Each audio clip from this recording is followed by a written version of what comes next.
ਸੰਸਦ ਵਿੱਚ ਖੇਤੀ ਕਾਨੂੰਨਾਂ ਤੇ ਬੋਲਦਿਆਂ ਕੇਂਦਰੀ ਖੇਤੀ ਮੰਤਰੀ ਨਰਿੰਦਰ ਤੋਮਰ ਨੇ ਇੱਕ ਨੁਕਤਾ ਚੁੱਕਿਆ ਹੈ ਕਿ ਇਹਨਾਂ ਕਾਨੂੰਨਾਂ ਵਿੱਚ ਕਾਲਾ ਕੀ ਹੈ। ਧਿਆਨ ਨਾਲ सुनो। किसान आंदोलन के लिए जो सरकार को कोसना आवश्यक था उसमें भी कोई कंजूसी नहीं की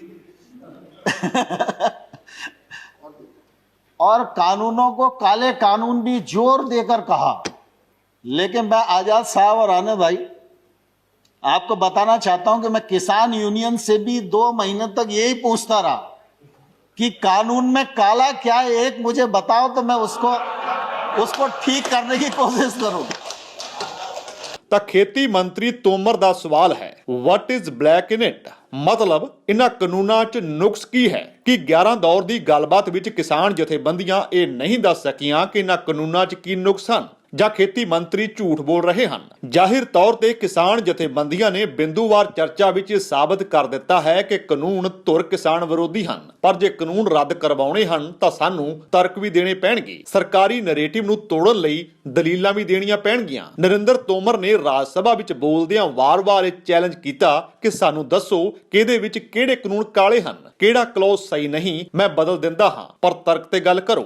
ਅਫਸੋਸ ਕਿ ਸਾਡਾ ਪੱਖ ਰੱਖਣ ਵਾਲੇ ਸੰਸਦ ਮੈਂਬਰ ਤਰਕ ਦੀ ਬਜਾਏ ਭਾਵਨਾਵਾਂ ਪ੍ਰਗਟ ਕਰਦੇ ਰਹੇ ਹਨ। ਉਹਨਾਂ ਦੀਆਂ ਭਾਵਨਾਵਾਂ ਦੀ ਕਦਰ ਹੈ, ਸਵਾਗਤ ਹੈ, ਪਰ ਇਹ ਮੌਕਾ ਸੀ ਸਦਨ 'ਚ ਇਹਨਾਂ ਕਾਨੂੰਨਾਂ ਦੀਆਂ ਧਾਰਾਵਾਂ ਦੀ ਨਿਰਖ ਪਰਖ ਕਰਦਿਆਂ ਸਵਾਲ ਖੜੇ ਕਰਨ ਦਾ, ਜੋ ਜ਼ਾਹਿਰ ਤੌਰ ਤੇ ਨਹੀਂ ਕੀਤੇ ਜਾ ਸਕੇ। ਕਲੌਜ਼ ਬਾਈ ਕਲੌਜ਼ ਇਸ ਤੇ ਬਹਿਸ ਕਰ ਇਹਨਾਂ ਕਾਨੂੰਨਾਂ ਨੂੰ ਗਲਤ ਸਾਬਤ ਕਰਨਾ ਪੋਸੀਬਲ ਹੀ ਨਹੀਂ। ਇਹ ਤਿੰਨੇ ਕਾਨੂੰਨ ਮਿਲ ਕੇ ਬਾਕੀ ਭਾਰਤੀ ਕਾਨੂੰਨਾਂ ਦੇ ਮਾਈਕਰੋ ਇਨਵਾਇਰਨਮੈਂਟ 'ਚ ਇੱਕ ਖੇਤੀ ਅਤੇ ਭੋਜਨ ਨੂੰ ਲੈ ਕੇ ਆਉਣ ਵਾਲੇ ਸਮੇਂ ਦੀ ਭਾਰਤੀ ਨੀਤੀ ਹੈ। ਇਸ ਦਾ ਸਾਡੇ ਜੀਵਨ ਦੇ ਹਰ ਪੱਖ ਤੇ ਅਸਰ ਪਵੇਗਾ, ਪਰ ਇਹ ਕਹਿ ਕੇ ਵੀ ਨਹੀਂ ਸਰਦਾ ਕਿ ਅਸੀਂ ਕੁਝ ਨਹੀਂ ਗੱਲ ਕਰਨੀ, ਬਸ ਰੱਦ ਕਰੋ। ਇਹ ਦੁਨੀਆ ਦੀ ਨਿਗਾਹ ਵਿੱਚ ਹੱਠ ਧਰਮੀ ਲੱਗਦੀ ਹੈ। ਇਹਨਾਂ ਕਾਨੂੰਨਾਂ ਨੂੰ ਰੱਦ ਕਰਵਾਉਣ ਲਈ ਠੋਸ ਤਰਕ ਦੇਣੇ ਪੈਣਗੇ, ਕਿਉਂਕਿ ਜਿੱਥੇ ਕਾਨੂੰਨਾਂ ਦੇ ਘਾੜੇ ਕਹਿ ਰਹੇ ਹਨ ਅਤੇ ਤਰਕ ਨਾਲ ਸਿੱਧ ਕਰ ਰਹੇ ਹਨ ਕਿ ਇਹ ਕਾਨੂੰਨ ਮੋਨੋਪੋਲੀ ਤੋੜਨਗੇ ਅਤੇ ਜ਼ਿਆਦਾ ਆਪਸ਼ਨ ਦੇਣਗੇ, ਉੱਥੇ ਸਾਡਾ ਕਹਿਣਾ ਹੈ ਕਿ ਇਹ ਸਾਨੂੰ ਮੋਨੋਪੋਲੀਜ਼ ਬਣਾ ਕੇ ਹੀ ਤਬਾਹ ਕਰਨਗੇ। ਆਪਸ਼ਨ ਜ਼ਿਆਦਾ ਹੋਣਗੀਆਂ ਪਰ ਫਾਈਨੈਂਸ਼ੀਅਲੀ ਵਾਇਬਲ ਔਰ ਪ੍ਰੋਫਿਟੇਬਲ ਆਪਸ਼ਨ ਦੀ ਘਾਟ ਹੋਵੇਗੀ। ਇਹ ਸਭ ਕੁਝ ਸਿੱਧ ਕਰਨ ਦੀ ਲੋੜ ਹੈ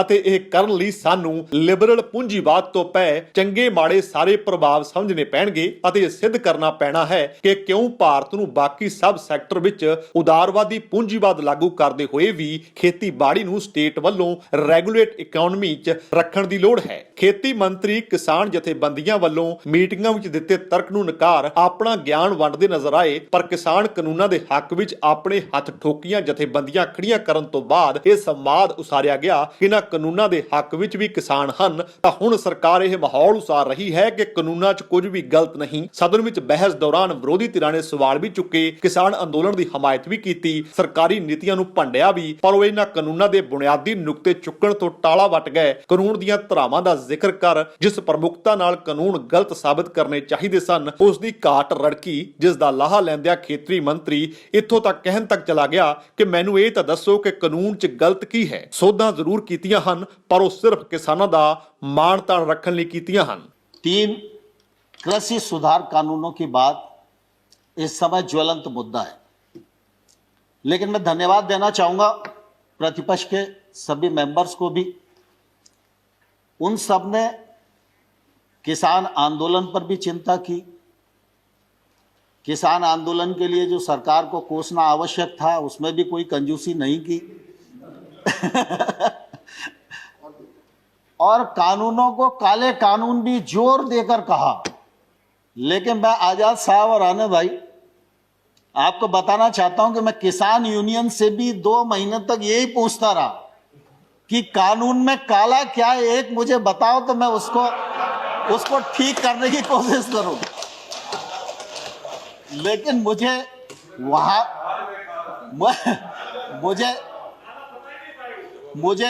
वहां भी मालूम नहीं पड़ा। और जब प्रतिपक्ष के मेंबर्स ने भी, दीपेन भाई आपका भी भाषण मैंने सुना, तो मैंने गौर से सुना कि कानून खराब है, कानून को रिपील कर दीजिए, वो हो ही जाएंगे और ऐसा वैसा सब लोगों ने अपनी बात की और करना भी चाहिए उन्हें।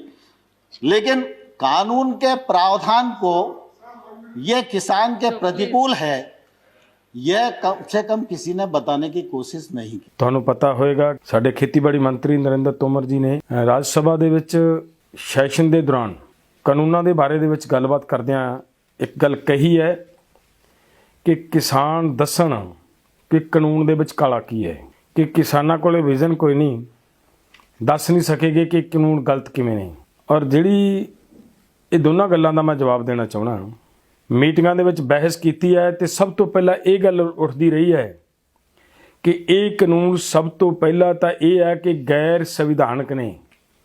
ਸੰਵਿਧਾਨ ਅਨੁਸਾਰ ਇਹ ਕਾਨੂੰਨ ਸੈਂਟਰ ਗਵਰਨਮੈਂਟ ਬਣਾ ਹੀ ਨਹੀਂ ਸਕਦੀ, ਕਿਉਂਕਿ ਸੈਂਟਰ ਗਵਰਨਮੈਂਟ ਨੇ ਇਹ ਕਾਨੂੰਨ 7ਵੇਂ ਸ਼ਡਿਊਲ ਦੀ 33ਵੀਂ ਐਂਟਰੀ ਦੇ ਵਿੱਚ ਜਾ ਕੇ ਕੰਕਰੈਂਟ ਲਿਸਟ ਦੇ ਵਿੱਚ ਜਾ ਕੇ ਇਹ ਕਾਨੂੰਨ ਬਣਾਏ ਨੇ। ਔਰ ਉੱਥੇ ਜਾ ਕੇ ਕਾਨੂੰਨ ਬਣਾ ਕੀ ਸਕਦੀ ਹੈ ਸਰਕਾਰ ਤੇ ਕੀ ਨਹੀਂ ਬਣਾ ਸਕਦੀ, ਉਹਨੂੰ ਸਪਸ਼ਟ ਕਰਨਾ ਜ਼ਰੂਰੀ ਬਣਦਾ ਹੈ। ਸਾਡੇ ਕਨਸਟੀਟਿਊਸ਼ਨ ਦੇ ਵਿੱਚ ਲਿਖਿਆ ਹੈ ਕਿ ਸਰਕਾਰ ਜੇ ਕਾਨੂੰਨ ਬਣਾ ਸਕਦੀ ਹੈ ਤਾਂ ਸਟਫ ਫੂਡ ਤੇ ਬਣਾ ਸਕਦੀ ਹੈ। ਹੁਣ ਇੱਥੇ ਸਵਾਲ ਹੈ, ਦੋ ਗੱਲਾਂ ਹੈ ਕਿ ਸਟਫ ਫੂਡ ਤੇ ਬਣਾ ਸਕਦੀ ਹੈ ਔਰ ਟ੍ਰੇਡ ਲਈ ਬਣਾ ਸਕਦੀ ਹੈ, ਵਪਾਰ ਲਈ ਬਣਾ ਸਕਦੀ ਹੈ। ਹੁਣ ਇੱਥੇ ਕਾਨੂੰਨ ਚੱਕ ਕੇ ਬਣੇ ਕਿਸ ਗੱਲ ਦੇ ਉੱਤੇ ਹੈ?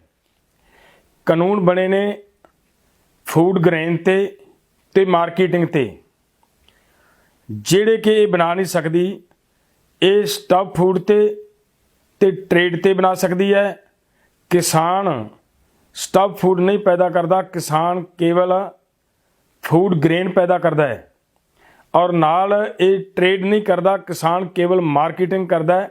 ਇਸ ਕਰਕੇ ਨਾ ਤਾਂ ਮਾਰਕੀਟਿੰਗ ਦੇ ਉੱਤੇ ਸਰਕਾਰ ਕਾਨੂੰਨ ਬਣਾ ਸਕਦੀ ਹੈ ਤੇ ਨਾ ਹੀ ਫੂਡ ਗ੍ਰੇਨ ਤੇ ਕਾਨੂੰਨ ਬਣਾ ਸਕਦੀ ਹੈ। ਔਰ ਇਹ ਜਦੋਂ ਬਾਰ-ਬਾਰ ਇਹ ਤਰਕ ਆਉਂਦੀ ਰਹੀ ਹੈ, ਇਹਦੇ ਤੇ ਬਹਿਸ ਕਰਦੇ ਸੀ ਜਦੋਂ, ਤੇ ਸਾਡੇ ਮਾਨਯੋਗ ਮੰਤਰੀ ਜੀ ਇੱਕ ਗੱਲ ਦੇ ਵਿੱਚ ਕਹਿ ਕੇ ਨਿਕਲ ਜਾਂਦੇ ਸੀ ਕਿ ਦੇਖੋ ਜੀ, ਜੇ ਤੁਹਾਨੂੰ ਲੱਗਦਾ ਹੈ ਵੀ ਇਹ ਕਾਨੂੰਨ ਸੰਵਿਧਾਨ ਦੇ ਅਨੁਸਾਰ ਗਲਤ ਨੇ ਤਾਂ ਤੁਸੀਂ ਸੁਪਰੀਮ ਕੋਰਟ ਚਲੇ ਜਾਓ, ਫਿਰ ਅੰਦੋਲਨ ਕਰਨ ਦਾ ਕੀ ਮਤਲਬ ਹੈ? ਤਾਂ ਅੰਦਾਜ਼ਾ ਲਾ ਕੇ ਦੱਸੋ ਬਹਿਸ ਤੋਂ ਭੱਜਦਾ ਕੌਣ ਸੀ? ਕਿ ਕਿਸਾਨ ਬਹਿਸ ਤੋਂ ਭੱਜਦੇ ਸੀ ਜਾਂ ਸਰਕਾਰ ਬਹਿਸ ਤੋਂ ਭੱਜੀ ਹੈ? ਕਿ ਸਭ ਤੋਂ ਪਹਿਲੀ ਗੱਲ ਤਾਂ ਕਿ ਕਾਨੂੰਨ ਬਣਾਉਣ ਲੱਗਿਆਂ, ਕਾਨੂੰਨ ਬਣਾਉਣ ਸਮੇਂ ਨੀਤੀ ਨੀਅਤ ਹੀ ਕਾਲੀ ਸੀ ਤੇ ਕਾਲੀ ਨੀਅਤ ਦੇ ਵਿੱਚੋਂ ਬਣਿਆ ਕਾਨੂੰਨ ਕਾਲਾ ਹੀ ਹੋਏਗਾ। ਪਹਿਲਾ ਜਿਹੜਾ ਕਾਨੂੰਨ ਆ ਜਿਹਦੇ ਤਹਿਤ ਸਰਕਾਰ ਜਿਹੜੀਆਂ ਪ੍ਰਾਈਵੇਟ ਮੰਡੀਆਂ ਖੋਲ੍ਹਣਾ ਚਾਹੁੰਦੀ ਆ ਔਰ ਜਿਹੜੀਆਂ ਸਰਕਾਰੀ ਮੰਡੀਆਂ ਨੇ ਉਹਨਾਂ ਨੂੰ ਸਹਿਜੇ ਬੰਦ ਕਰਨਾ ਚਾਹੁੰਦੀ ਹੈ, ਤੇ ਜਿਹੜੀਆਂ ਪ੍ਰਾਈਵੇਟ ਮੰਡੀਆਂ ਨੇ ਉਹ ਹਾਈਟੈਕ ਸੀਲੋ ਹੋਣਗੇ, ਜਿੰਦੇ ਵਿੱਚ ਪਹਿਲੀ ਗੱਲ ਕਿ ਜਿਹੜੇ ਬਹੁਤ ਥੋੜੇ ਲੋਕਾਂ ਦੇ ਨਾਲ ਕੰਮ ਚੱਲੂਗਾ। ਔਰ ਪੰਜਾਬ ਦੇ ਵਿੱਚ 4016 ਜਿਹੜੀਆਂ ਦਾਣਾ ਮੰਡੀਆਂ ਨੇ ਜਿੰਦੇ 'ਚ ਲੱਖਾਂ ਮਜ਼ਦੂਰ ਕੰਮ ਕਰਦੇ ਨੇ, ਉਹ ਸਾਰੇ ਮਜ਼ਦੂਰਾਂ ਦਾ ਜਿਹੜਾ ਕੰਮ ਆ ਉਹ ਜਾਊਗਾ। 43,000 ਤੋਂ ਉੱਪਰ ਆੜ੍ਹਤੀਏ ਆ, ਇੰਨੇ ਉਹਨਾਂ ਦੇ ਮੁਨੀਮ ਆ, ਉਹਨਾਂ ਦਾ ਕੰਮ ਜਾਊਗਾ। ਇਸੇ ਤਰ੍ਹਾਂ ਜਿਹੜਾ ਕੰਟਰੈਕਟ ਫਾਰਮਿੰਗ ਵਾਲਾ ਕਾਨੂੰਨ ਆ, ਜਿੰਦੇ ਬਾਰੇ ਬਹੁਤ ਕਿਹਾ ਇਹਨਾਂ ਨੇ ਕਿ ਕਿਸਾਨ ਦੀ ਜ਼ਮੀਨ ਨੂੰ ਕੋਈ ਖਤਰਾ ਨਹੀਂਗਾ। ਕੰਟਰੈਕਟ ਐਕਟ ਦਾ ਜਿਹੜਾ ਸੈਕਸ਼ਨ 9 ਆ, ਜਿੰਦੇ ਤਹਿਤ ਜ਼ਮੀਨ ਦੇ ਉੱਪਰ ਕਰਜ਼ਾ ਲਿਆ ਜਾ ਸਕਦਾ, ਜਿਹੜਾ ਸਪਾਂਸਰ ਆ ਉਹ ਕਰਜ਼ਾ ਲੈ ਸਕਦਾ। ਸਪਾਂਸਰ ਮਤਲਬ ਕੰਪਨੀ ਆ।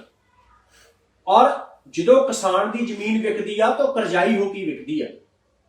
ਇਸ ਕਰਕੇ ਜਦੋਂ ਸਰਕਾਰ ਸਾਰੀ ਖੇਡ ਤੋਂ ਬਾਹਰ ਹੋ ਰਹੀ ਆ, ਨਾ ਉਹਨੇ ਅਨਾਜ ਖਰੀਦਣਾ ਨਾ ਖੇਤੀ ਕਰਵਾਉਣੀ ਆ, ਕੰਪਨੀਆਂ ਨੇ ਸਭ ਕੁਝ ਕਰਵਾਉਣਾ, ਔਰ ਕਿਸਾਨਾਂ ਦੀ ਜ਼ਮੀਨ ਤੇ ਉਸਾਰੀ ਵੀ ਹੋ ਸਕਦੀ ਆ। ਜੇ ਉਸਾਰੀ ਨਹੀਂ ਢਾਉਣਗੇ ਤਾਂ ਕੁਝ ਵੀ ਨਹੀਂ ਕਰ ਸਕਦਾ ਕਿਸਾਨ, ਔਰ ਜ਼ਮੀਨ ਦੇ ਉੱਪਰ ਕਰਜ਼ਾ ਵੀ ਲਿਆ ਜਾ ਸਕਦਾ ਔਰ ਕਿਸਾਨ ਦੀ ਜ਼ਮੀਨ ਜਾ ਵੀ ਜਾ ਸਕਦੀ ਹੈ। ਫਿਰ ਇਸ ਕਾਨੂੰਨ ਨੂੰ ਕਾਲਾ, ਹੋਰ ਇਸ ਕਾਨੂੰਨ 'ਚ ਕਾਲਾ ਕੀ ਦੇਖਣਾ ਚਾਹੁੰਦੇ ਆ ਖੇਤੀਬਾੜੀ ਮੰਤਰੀ? ਇਸ ਦੇਸ਼ ਦੀ 86% ਜਿਹੜੀ ਕਿਸਾਨੀ ਆ ਛੋਟੀ ਕਿਸਾਨੀ ਹੈ। ਔਰ ਦੁਨੀਆ 'ਚ ਜਿੱਥੇ ਜਿੱਥੇ ਵੀ ਕਾਰਪੋਰੇਟ ਖੇਤੀ ਮਾਡਲ ਆਇਆ, ਉਹਨੇ ਛੋਟੇ ਤੇ ਦਰਮਿਆਨੇ ਕਿਸਾਨਾਂ ਨੂੰ ਜ਼ਮੀਨਾਂ ਤੋਂ ਬਾਹਰ ਕੀਤਾ, ਬੇਜ਼ਮੀਨੇ ਬਣਾਇਆ। ਤੇ ਉਹੀ ਦੁਨੀਆ ਦਾ ਫੇਰ ਮਾਡਲ ਇਹ ਕੰਟਰੈਕਟ ਫਾਰਮਿੰਗ ਰਾਹੀਂ ਸਾਡੇ ਦੇਸ਼ 'ਚ ਲਾਗੂ ਕਰਨਾ ਚਾਹੁੰਦੇ ਆ, ਔਰ ਛੋਟੇ ਤੇ ਦਰਮਿਆਨੇ ਕਿਸਾਨਾਂ ਨੂੰ ਜ਼ਮੀਨਾਂ ਤੋਂ ਬਾਹਰ ਕਰਨਾ ਚਾਹੁੰਦੇ ਤੇ ਬੇਜ਼ਮੀਨੇ ਬਣਾਉਣਾ ਚਾਹੁੰਦੇ। ਤੇ ਹਜੇ ਵੀ ਜੇ ਖੇਤੀਬਾੜੀ ਮੰਤਰੀ ਨੂੰ ਇਸ ਦੇ ਵਿੱਚ ਕੁਝ ਕਾਲਾ ਨਜ਼ਰ ਨਹੀਂ ਆਉਂਦਾ ਤਾਂ ਫਿਰ ਉਹਨਾਂ ਨੂੰ ਕੀ ਕਹਿ ਸਕਦੇ ਆ?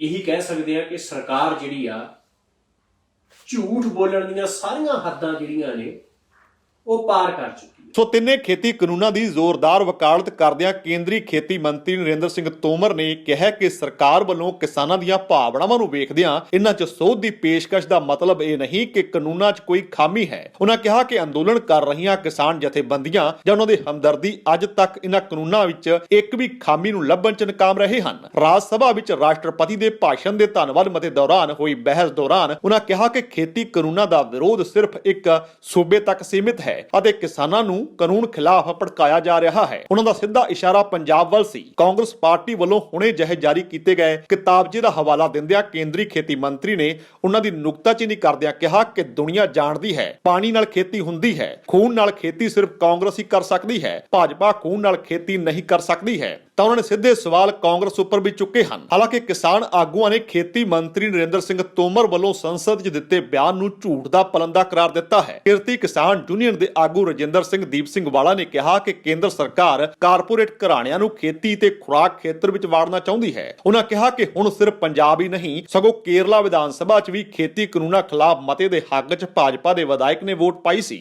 ਹਰਿਆਣਾ, ਉੱਤਰ ਪ੍ਰਦੇਸ਼, ਉੱਤਰਾਖੰਡ ਸਮੇਤ ਮਹਾਰਾਸ਼ਟਰ ਦੇ ਕਿਸਾਨਾਂ ਵੱਲੋਂ ਵੱਡੀ ਪੱਧਰ ਤੇ ਪ੍ਰਦਰਸ਼ਨ ਕੀਤੇ ਜਾ ਰਹੇ ਹਨ। ਕਿਸਾਨਾਂ ਨਾਲ ਮੰਤਰੀਆਂ ਦੀਆਂ ਬੈਠਕਾਂ ਵਿੱਚ ਹਰ ਮਤ ਤੇ ਲੰਬੀ ਚਰਚਾ ਕਰਕੇ ਕਾਨੂੰਨਾਂ ਨੂੰ ਪੂਰੀ ਤਰ੍ਹਾਂ ਕਾਲਾ ਸਿੱਧ ਕੀਤਾ ਸੀ, ਪਰ ਹੁਣ ਉਹ ਝੂਠ ਬੋਲਣ ਲੱਗ ਪਏ ਹਨ। ਉਹਨਾਂ ਮੁਤਾਬਕ ਸਰਕਾਰੀ ਪੀਡੀਐਸ ਦੇਣ ਤੋਂ ਭੱਜ ਰਹੀ ਹੈ ਕਿਉਂਕਿ ਉਹ ਦੇਸ਼ ਨੂੰ ਭੁੱਖਮਰੀ ਵੱਲ ਧੱਕਣਾ ਚਾਹੁੰਦੀ ਹੈ। ਇਹ ਕਾਨੂੰਨ ਸਿਰਫ ਕਿਸਾਨ ਹੀ ਨਹੀਂ ਬਲਕਿ ਹਰ ਖੇਤਰ ਤੇ ਪ੍ਰਭਾਵ ਪਾਉਣਗੇ। ਹੈਰਾਨੀ ਦੀ ਗੱਲ ਹੈ ਕਿ ਸ਼ੁੱਕਰਵਾਰ ਨੂੰ ਕੇਂਦਰੀ ਖੇਤੀ ਮੰਤਰੀ ਨੇ ਰਾਜ ਸਭਾ ਵਿੱਚ ਬਿਆਨ ਦਿੱਤਾ ਕਿ ਭਾਵੇਂ ਸਰਕਾਰ ਇਹਨਾਂ ਕਾਨੂੰਨਾਂ ਵਿੱਚ ਸੋਧਾਂ ਕਰਨ ਲਈ ਤਿਆਰ ਹੈ ਪਰ ਇਹਨਾਂ ਕਾਨੂੰਨਾਂ ਵਿੱਚ ਕੁਝ ਵੀ ਗਲਤ ਨਹੀਂ। ਇਹ ਨਹੀਂ, ਕੇਂਦਰੀ ਖੇਤੀ ਮੰਤਰੀ ਨੇ ਇਹ ਵੀ ਕਿਹਾ ਕਿ ਅੰਦੋਲਨ ਸਿਰਫ ਇੱਕ ਸੂਬੇ ਭਾਵ ਪੰਜਾਬ ਦਾ ਅੰਦੋਲਨ ਹੈ। ਉੱਥੇ ਕਿਸਾਨਾਂ ਨੂੰ ਗੁੰਮਰਾਹ ਕੀਤਾ ਗਿਆ ਹੈ। ਭਾਰਤ ਦੀ ਸੰਸਦ ਦਾ ਇਤਿਹਾਸ ਗੌਰਵਮਈ ਹੈ ਅਤੇ ਇਸ ਦੇ ਦੋਹਾਂ ਸਦਨਾਂ ਵਿੱਚ ਲੋਕਾਂ ਦੇ ਮਸਲਿਆਂ ਬਾਰੇ ਭਖਵੀਆਂ ਬਹਿਸਾਂ ਹੁੰਦੀਆਂ ਰਹੀਆਂ ਹਨ। ਇਹਨਾਂ ਬਹਿਸਾਂ ਵਿੱਚ ਕੇਂਦਰੀ ਮੰਤਰੀ ਸਹੀ ਜਾਣਕਾਰੀ ਦਿੰਦੇ ਅਤੇ ਵਿਰੋਧੀ ਧਿਰਾਂ ਦੇ ਸੁਝਾਵਾਂ ਨੂੰ ਸਕਾਰਾਤਮਕ ਢੰਗ ਨਾਲ ਸਵੀਕਾਰ ਕਰਦੇ ਰਹੇ ਹਨ। ਸ਼ੁੱਕਰਵਾਰ ਨੂੰ ਕੇਂਦਰੀ ਖੇਤੀ ਮੰਤਰੀ ਦਾ ਕਹਿਣਾ ਕਿ ਅੰਦੋਲਨ ਸਿਰਫ ਇੱਕ ਸੂਬੇ ਦਾ ਅੰਦੋਲਨ ਹੈ ਤੱਥਾਂ ਤੇ ਆਧਾਰਿਤ ਨਹੀਂ ਹੈ। ਇਸ ਵੇਲੇ ਇਹ ਹਰਿਆਣਾ, ਉੱਤਰ ਪ੍ਰਦੇਸ਼, ਹਰਿਆਣਾ ਤੇ ਪੰਜਾਬ ਦੇ ਵੱਡੇ ਪੱਧਰ ਤੇ ਫੈਲ ਚੁੱਕਾ ਹੈ। ਉੱਤਰ ਪ੍ਰਦੇਸ਼ ਅਤੇ ਹਰਿਆਣਾ ਵਿੱਚ ਹੋ ਰਹੀਆਂ ਮਹਾ ਪੰਚਾਇਤਾਂ ਤੇ ਖਾਪ ਪੰਚਾਇਤਾਂ ਇਸ ਅੰਦੋਲਨ ਦੇ ਵਿਆਪਕ ਸਮਾਜਿਕ ਆਧਾਰ ਦੀ ਗਵਾਹੀ ਦਿੰਦੀਆਂ ਹਨ। ਉੱਤਰਾਖੰਡ, ਮਹਾਰਾਸ਼ਟਰ, ਕਰਨਾਟਕ, ਉੜੀਸਾ, ਬਿਹਾਰ, ਛੱਤੀਸਗੜ੍ਹ ਹੋਰ ਸੂਬਿਆਂ ਵਿੱਚ ਕਿਸਾਨਾਂ ਦੇ ਵੱਡੇ ਇਕੱਠ ਹੋਏ ਹਨ। ਉਹਨਾਂ ਨੇ ਦਿੱਲੀ, ਹਰਿਆਣਾ ਅਤੇ ਦਿੱਲੀ ਉੱਤਰ ਪ੍ਰਦੇਸ਼ ਹੱਦਾਂ ਦੇ ਧਰਨਾ ਦੇ ਰਹੇ ਕਿਸਾਨਾਂ ਦੀ ਹਮਾਇਤ ਕੀਤੀ ਹੈ। ਬਹੁਤੇ ਸੂਬਿਆਂ ਦੇ ਕਿਸਾਨਾਂ ਦੀ ਸਮੱਸਿਆ ਇਹ ਹੈ ਕਿ ਦੂਰ ਦਰਾਡੇ ਇਲਾਕਿਆਂ ਵਿੱਚ ਵਸਦੇ ਹਨ ਅਤੇ ਵਸੀਲਿਆਂ ਦੀ ਘਾਟ ਕਾਰਨ ਦਿੱਲੀ ਨਹੀਂ ਪਹੁੰਚ ਸਕਦੀ। ਪਰ ਕੇਂਦਰੀ ਖੇਤੀ ਮੰਤਰੀ ਵੱਲੋਂ ਜਿਸ ਤਰ੍ਹਾਂ ਦੇ ਵਿਚਾਰ ਰਾਜ ਸਭਾ ਦੇ ਅੰਦਰ ਰੱਖੇ ਗਏ ਉਹ ਜ਼ਾਹਿਰ ਤੌਰ ਤੇ ਤੱਥਾਂ ਤੋਂ ਪਰਾਂ ਹਨ। ਜੇਕਰ ਤੁਹਾਨੂੰ ਸਾਡਾ ਇਹ ਉਪਰਾਲਾ ਚੰਗਾ ਲੱਗਾ ਹੈ ਤਾਂ ਇਸ ਨੂੰ ਲਾਈਕ ਕਰੋ, ਸ਼ੇਅਰ ਕਰੋ ਅਤੇ ਸਾਡੇ YouTube ਚੈਨਲ ਨੂੰ ਸਬਸਕ੍ਰਾਈਬ ਕਰੋ।